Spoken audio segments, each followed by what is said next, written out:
Magandang hapon, Sir Van. Ako po si Girlie. Gusto ko po sanang marinig itong ikakwento ko sa channel na Malikmata. Gustong gusto ko po kasi yung channel niyo, sir. Sana makita niyo po itong email ko. Bali po, Sir Van. Sisimulan ko po itong kwento ko noong bata-bata pa po ako. Nangyari po ito sa school po namin. Hindi ko po alam kung maniniwala kayo dito. Pero nakakakita po ako ng mga bagay na hindi nakikita ng mga ordinaryong tao. Yes po, Sir Van. May third eye po ako. Nung unay nagtataka ako. Bakit hindi nakikita nila mama yung mga kalaro ko? Mga nakakausap ko. Noong umpisa nga ay akala niya may imaginary friends ako. Pero nagtataka sila. Bakit noong nagkaroon na ako ng isip ay naroon pa rin sila? Doon nila nakumpirma na may third eye po ako at hindi imaginary friends lang. So ito nga po, Sir Van. Sanay na akong may nakikita sa araw-araw na nabubuhay ako. May nakikita akong iba't ibang tao. Noong una ay takot na takot ako. Pero noong nagtagal na ay nasanay na ako. Nagpapanggap na lang akong di ko sila nakikita. Pero minsan talaga mahirap matukoy ang buhay sa hindi. Kasi minsan yung mga wala na talaga ang katawang lupa nila ay gumagalaw na parang buhay pa sila. Kaya nga minsan napapansin ko sila nang di ko sinasadya. Isang araw po, Sir Van, ay pumasok ako sa school. Karaniwang araw lang. Nakita ko mga kaibigan ko. Nakita ko mga teacher ko. At hindi mawawala ang mga ligaw na mga kaluluwa. Sa totoo lang po, Sir Van, totoo po talaga na marami sa school at lalong sa ospital na mga kaluluwa. Pero wag po tayo mag-focus dyan. Balik po tayo sa pagpasok ko sa school. Noong araw na yon ay karaniwan lang talaga. Nakikinig ako sa guro namin noon. Nang biglang nabaling ang tingin ko sa kabilang classroom. Hindi ko alam pero napatingin ako at na-focus ang tingin ko sa teacher doon. Maya-maya pa ay may parang itim na bagay ang sumusunod sa kanya. Agad kong iniwas ang tingin ko. First time ko po kasi, Sir Van, na makakita ng ganon. Nanginginig ako at nagpapawis sa nangyari. Matapos ang klase, ay natanong ako ng kaibigan kong itago na lang natin sa pangalang Beng. Tinanong niya ako kung ano raw ang problema. Dahil nakita niya akong pawis na pawis at parang nakakita ng multo. Oo nga pala, Sir Van. Si Beng ay isa sa mga kaibigan ko ang may alam na nakakakita ako ng mga kakaibang bagay. Tinanong niya ako kung ano raw ang nakita ko. Tapos doon ko naikwento sa kanya yung nakita ko na may itim na bagay na sumusunod sa isang teacher. Hindi ko po alam pangalan ng teacher na yon kasi sa ibang grade siya nagtuturo. Sabi sa akin ni Beng, baka raw si kamatayan yun. Sabi ko nga pwede rin. Kaso noong araw na yon ay hindi ko masyadong nakita ang itsura. Natapos yung araw na yon, pero nai-imagine ko pa rin siya. Kinabukasan ay bagong araw na naman. Naalala ko pa rin yung teacher, pati yung itim na nakasunod sa kanya. Pero winalang bahala ko na. Sabi ko naman sa sarili ko na sana hindi ko na siya makita ngayong araw. Yun ang sa tingin ko. Pero mali ako. Nagtuturo yung teacher namin. Nang biglang sumulpot sa harap ng pintuan ng classroom namin yung isang teacher. Bigla akong tumingin kay Beng. Alam niya ang tingin ko. Pagbalik ko ng tingin, ay nandoon sa likod ng teacher yung itim na bagay. Sa pagkakataon na yun, Sir Van, malinaw kong nakita na isa siyang figura. Isang lalaki. Pero di kita ang mukha ang nasa likuran ni Ma'am. Sa sobrang takot ko ay yumuko ako. Ayoko kasing makita nun na nakikita ko siya. Sobrang nakakatakot kasi siya. Iba dala niyang takot kesa sa karaniwang mga gumagala-gala na ligaw na kaluluwa na kadalasan kong nakikita. Hindi rin nagtagal yung teacher. Umalis din ito matapos kausapin ng teacher namin. Kinalabit ako ni Beng. Sinabi niya na wala na yung teacher. Nakahinga ako ng maluwag noong nakaalis na. Matapos ang school, ay muli akong kinausap ni Beng. Sinabi ko na yun nga yung teacher na sinasabi kong sinusundan ng itim na lalaki.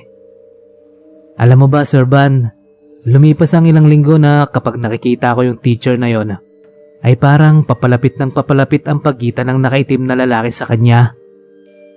Isang araw hindi ko na nakikita yung teacher na sinusundan ng itim na lalaki. Siyempre ako medyo nakampante ako na hindi ko na nakikita yung itim na lalaki. Hindi naman ako nagtataka noong araw na yon dahil akala ko ay absent o sadyang di lang kami nagkakasalubong ng teacher na yon. Hanggang isang araw, papasok ako sa school nang makita ko ang tarpaulin na mukha ng teacher na sinusundan ng itim na lalaki. Nakita rin yun ni Beng. Nagkatinginan kami. Yung tarpaulin na nakasabit ay para sa alaala ng namayapang teacher na yon. Kinilabutan ako, pati na rin si Beng, kasi alam niya lahat ng mga nangyari at mga nakita ko. Si kamatayan yata talaga ang nakita ko.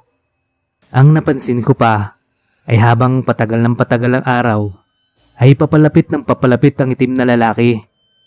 Noong huling kita ko nga, ay halos nasa likuran na lang siya ng teacher. Yun yata ang senyalis na kukunin na niya ang buhay ng teacher kapag nasa mismong likod na siya. Noong nasa loob na kami ng school, narinig ko ang balita na biglaan daw ang pagkamatay ng teacher. Tinago na rin nila ang dahilan ng pagkamatay nun. Siguro bilang respeto na rin sa mga namatayan. Ako naman ay kinilabutan kasi first time kong makakita ng ganon. Sanay ako sa mga kaluluwang gumagala, pero si kamatayan, ibang kwento na yun. Ibang takot ang mararamdaman mo kapag nasa malapit sila at nakikita mo siya. Mabuti na nga lang, Sir Van, at yun ang huling kita ko sa lalaking itim. Hindi na ako nakakita pa ulit, pero patuloy pa rin hanggang ngayon na nakakakita ako ng mga espiritu. Sanay na ako sa kanila at sana huwag nang magpakita itong itim na lalaki. Iyon lang po, Sir Van. Marami pong salamat. Sana mabasa niyo po ito at ma-narrate sa YouTube channel niyo.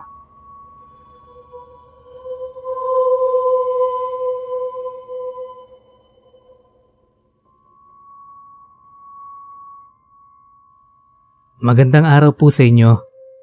Na-discover ko lang po recently itong channel nyo at lagi na po akong nakikinig araw-araw kahit po sa trabaho ko dahil napakaganda nyo pong magkwento. Kaya nainggan nyo po akong ibahagi ang aking nakakapanindig balahibong karanasan na katatakutan. Tawagin nyo na lang po ako sa pangalang Sasa. Ang ikukwento ko pong ito ay nangyari sa akin noong high school pa ako.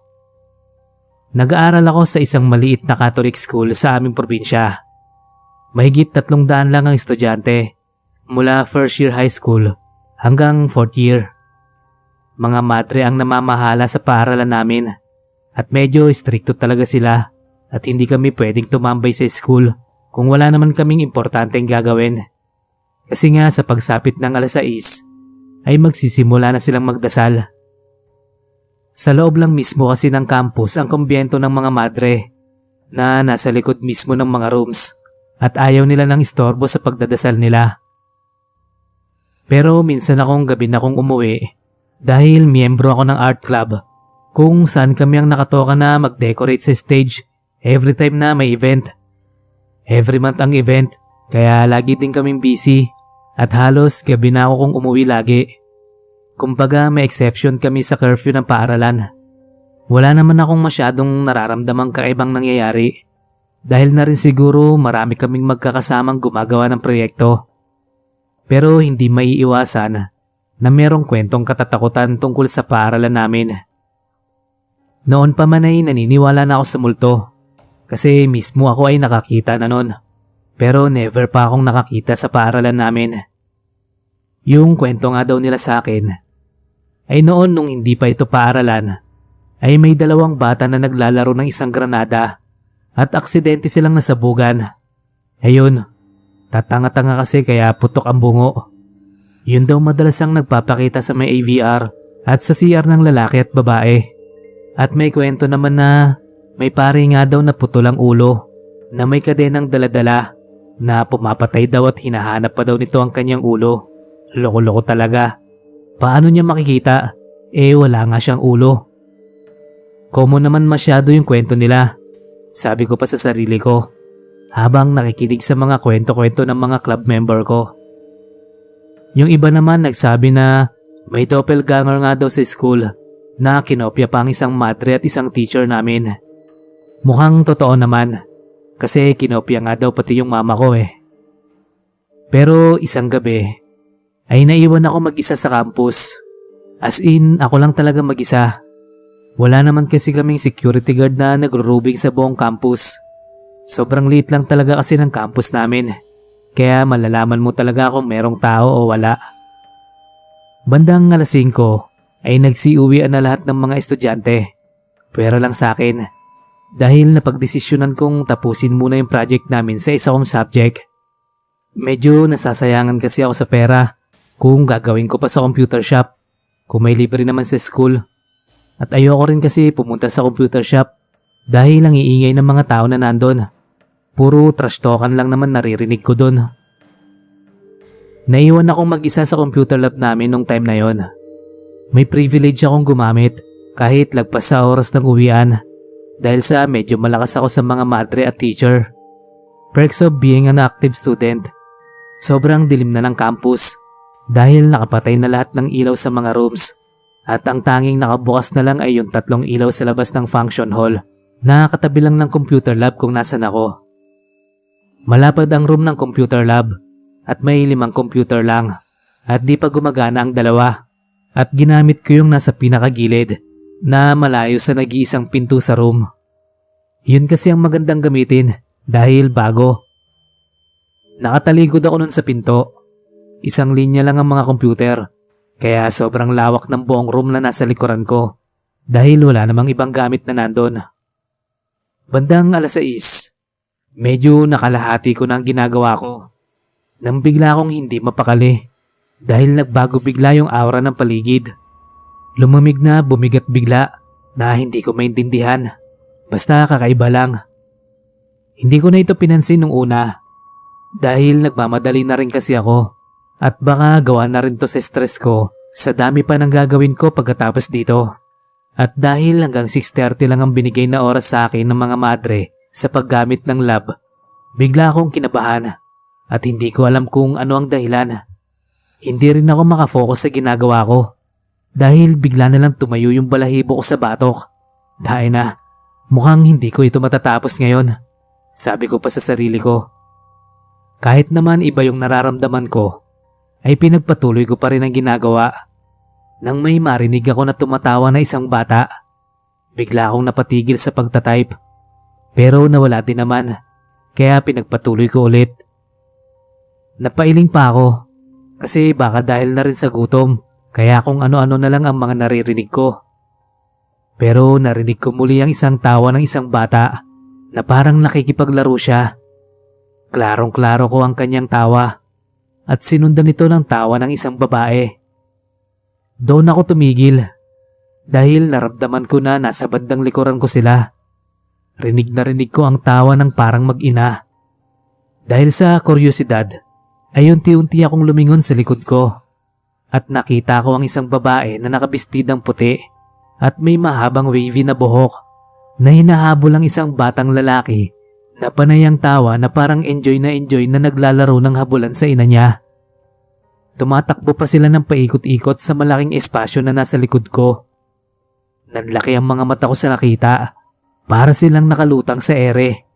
At alam ko na agad na kaluluwa lang sila, dahil hindi ko sila kita ng buo, na para silang isang hangin.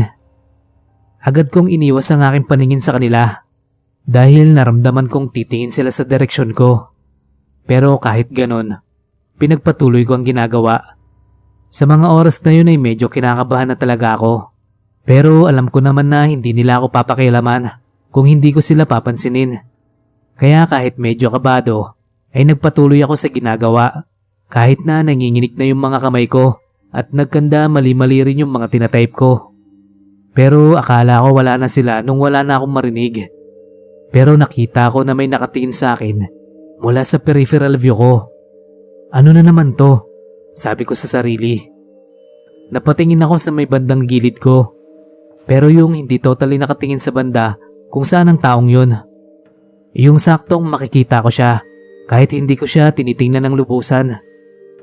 Nakita ko ang isang lalaking kalbo na nakasuot ng itim na shirt at army pants yata yung sa ibaba. Hindi ako sure basta kalbo siya. Titig na titig siya sa akin pero napansin ko na tila wala siyang mata at puro itim lang at mariin siyang nakamasid lang sa akin. Kinilabutan ako ng gusto doon at nung lumingon na ako ng tuluyan sa banda niya ay bigla siyang nawala.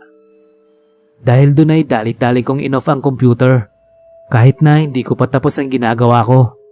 Dahil mas hindi ko kinaya ang pananakot ng kalbo na yon dahil sobrang dark nung aura niya. Naramdaman ko ulit siya sa gilid ko na parang unti-unting lumalapit sa gawi ko habang ino-off ko yung computer. Habang ino-off ko yung computer, nahihirapan pa ako kasi nanginginig yung kamay ko dahil sa kaba. Napadasal ako ng Our Father, Hail Mary at Glory be ng paulit-ulit. At nang ma-off ay dali-dali akong tumakbo palabas sa room na yon. Lakad-takbo ang ginawa ko habang papalabas.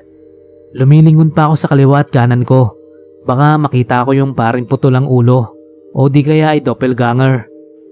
Kahit kinakabahan ay napailig na lang ako sa mga naiisip ko. Nang makalabas ay nakahinga ako ng maluwag at naglakad na ako pauwi sa amin.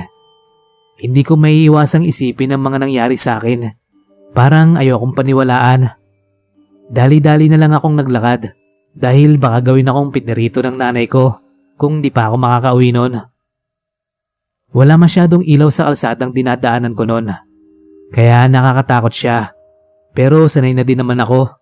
At saka malapit lang ang bahay namin sa eskwelahan. Bago makarating sa bahay namin, ay madadaanan mo ang isang sementadong tulay na walang ilaw. Kaya medyo madilim siya. Ilang beses na kasi pinatayuan ang poste ng ilaw. Lagi na lang nawawala sa di ko alam na kadahilanan.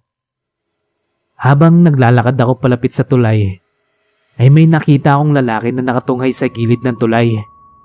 Mukha siyang problemado na broken-hearted na ewan. Nakalagay ang dalawang siko niya sa kanyang tuhod habang nakayuko at nakaupo sa gilid. Nagmumukha tuloy siyang sad boy. Walang suot pang itaas at parang blue ang suot na short. Kahit naman walang ilaw, ay medyo klaro ko. Dahil na rin sa ilaw na nasa may unahan na bahay at sa liwanag ng buwan. Dahil ayaw kong dumaan sa harap niya, baka may istorbo ko pa ang pag-iimo niya. Kaya pumunta ako sa kabilang lane, pero paglingon ko uli sa gawi niya, ay wala na siya doon. Nanlaki ang mga mata ko at agad na napatakbo sa kaba. Nandoon siya kanina, sure ako doon. Kasi kitang-kita ko talaga siya at klarong-klaro ko na bago ako tumawid sa kabilang lane, ay itataas pa niya ang kanyang ulo mula sa pagkakayoko. Alangan naman tumalon yun, sobrang imposible lang talaga. At kung tumalon man siya, maririnig ko naman siguro dahil hindi naman ganun kalalim yung ilalim ng tulay Grabe talaga ang araw na yon. Hindi ko alam kung bakit sabay-sabay silang nagpakita sa akin sa mga oras na yon. Mas dinagdagan tuloy nila ang stress ko. Kaya siguro sa tuwing may dumadaan sa tulay na yon ay nagsisitakbuhan. Dahil na rin siguro sa takot. Dahil marami na rin kasi ang nagsasabi na marami ang nagpaparamdam sa tulay na yon. Parang haunted bridge ganon. Hanggang ngayong nagtatrabaho na ako, ay hindi ko pa rin nakakalimutan ang experience kong yon. Sino ba nga naman makakalimot doon? Pero sa ngayon, nasasanay na rin ako dahil madalas na akong nakakakita nito. Dahil sa mismong office namin ay may nagpaparamdam din.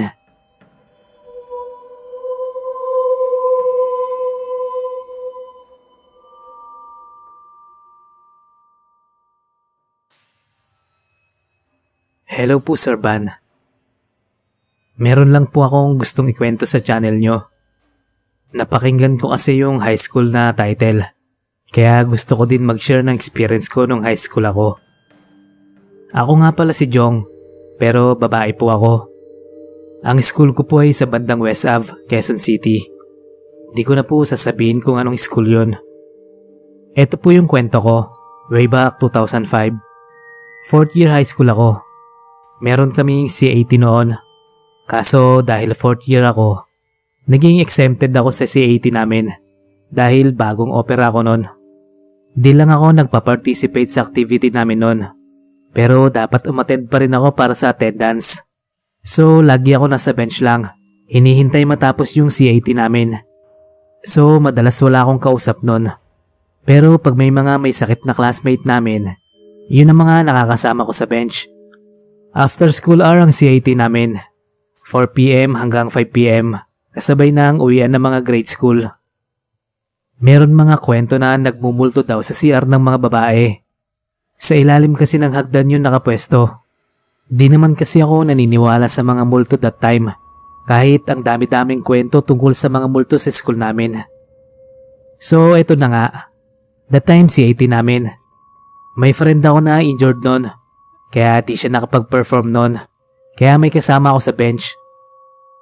Tapos nakapagkwentuhan kami. Kaso nung medyo napapasarap na kwentuhan namin, na malapit na dumating sa point na makakapag-ingay na kami, nag-decide kami na magpunta sa CR para dun ipagpatuloy na lang ang pinag-uusapan namin. Sa kalagitnaan ng kwentuhan namin, may pumasok na grade school student. Tapos dumiretso sa dulo na cubicle. Bale ang itsura pala ng CR namin, yung old school na CR talaga. Walang pinto ang cubicle, kurtina lang, tapos yung partition wall niya, mababa lang. Hanggang balikat lang pag nakatayo yung tao sa loob. So makikita mo talaga kung may tao.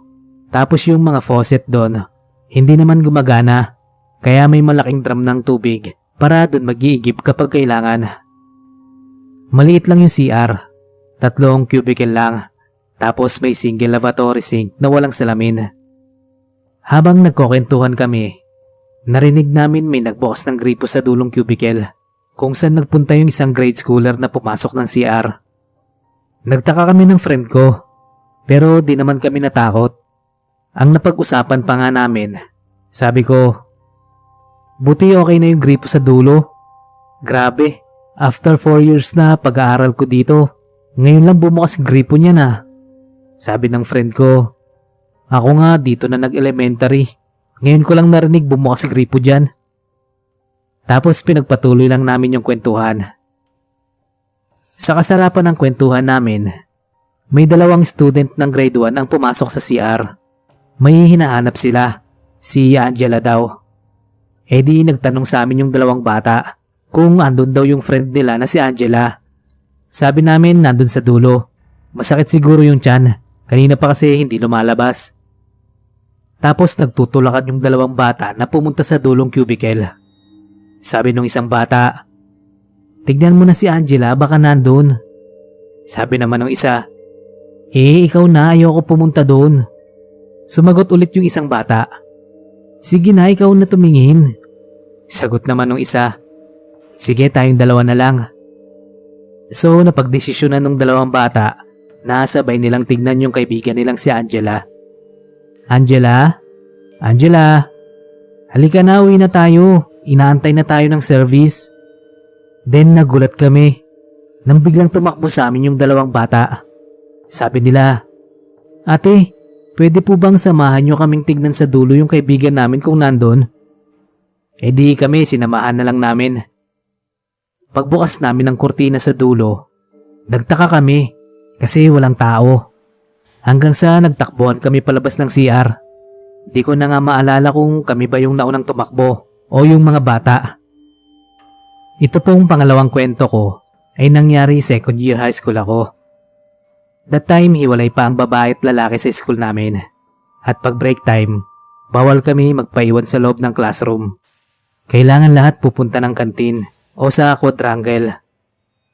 So that time, dahil ang sama ng pakiramdam ko at yung katabi ko sa upuan inaantok, naisipan namin magpaiwan sa classroom para matulog. That time may usap-usapan na meron kamamatay lang na teacher na nung nabubuhay pa, nag-iikot-ikot sa mga classroom para i-check kung may mga naiwan pang students sa room at pinapalabas sa break time. So kami nung classmate ko, para hindi kami makita, sa sahig kami nakaupo at natulog sa upuan. Yung classmate ko, yung pwesto niya mauuna sa akin. Ako sa bandang wall nakapwesto. Basta kayo na bahala mag-imagine. 3 seats per row kasi. So siya nasa gitna. Ako nasa wall na side. Habang natutulog kami, dahil ang sakit nga ng ulo ko, nakatulog talaga ako. Wala na akong pakialam sa paligid ko. Tapos ganun din siya. Habang nasa kalagitnaan kami ng tulog, may narinig kaming footsteps na parang nakahilis na naglalakad towards sa amin. Sa sakit ng ulo ko, di ko na nilingon. Bahala ka dyan sa loob-loob ko. Ganun din pala yung classmate ko. Hanggang sa narinig ko na nagsalita siya. Kasi kinalabit pala siya at nagtanong, "Ba't nagpaiwan kayo dito?" Di niya raw nilingon kasi kilala niya yung boses na nagsalita. Sumagot na lang daw siya na, "Masama po kasi pakiramdam namin. Payagan niyo na kami na magstay dito." Pero wala akong narinig na may kausap siya. Narinig ko lang na nagsalita siya. Hanggang sa dumating na yung mga classmates namin. Sa kanya sa akin sinabi na dumating si Mrs. Diasis. By the way, imposible po pala na may makapasok sa room kasi nilalak po yun pag lunch break namin. Mula noon, di na po ako nagpapaiwan sa classroom pag break time.